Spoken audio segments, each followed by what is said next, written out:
Big Brother nuk është vetëm sherrë shamat. Big Brother janë dhe momente si këto që për mu vlen shumë. Shifeni pak.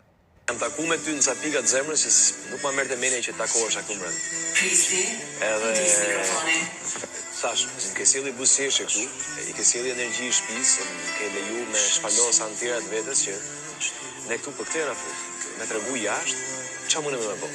Ç'a lloj njeriu të jemi? Ç'a qasje shkemi? Ku e çon vetëm? Ku e mbledh vetëm?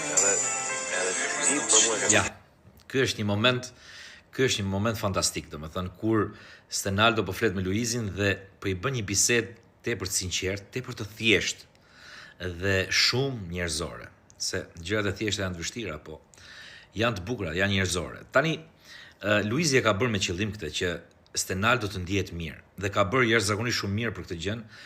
Dhe Stenaldo nga bisedat me Luizin, nga mënyra se si e ka trajtuar Luizi Stenaldon, që se ka bërë asnjë banor deri më sot në këto 50 ditë sa kanë brenda, Stenaldo po ndihet mirë, po ndihet më i fortë, po ndihet më i çkompleksuar dhe jam i bindur që edhe pas daljes Luizit ai do ketë dy fish motiv për ta çuar këtë eksperiment apo këtë lojë apo këtë garë deri në fund me dinjitet.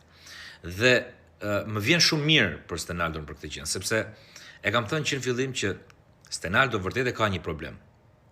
Natyral po themi, por asnjëherë nuk është viktimizuar për këtë gjë. Edhe kjo i heq të drejtën të gjithë të tjerëve për t'u viktimizuar, për t'u qarë për gjëra kot. Kur ai sqahet për një gjë, për dritën e syve, të tjerët po sqahen për asgjë. Tani komplimente Luizit për këtë që ka bërë, po komplimente edhe Stenaldos për mënyrën se si e ka marrë, me sportivitet, pra me humor, me bon sens dhe normalisht të gjitha kjo do t'i kthehet në energji. Pra, Big Brother nuk është vetëm sherrë shamat. Ka edhe momente të bukura si këto.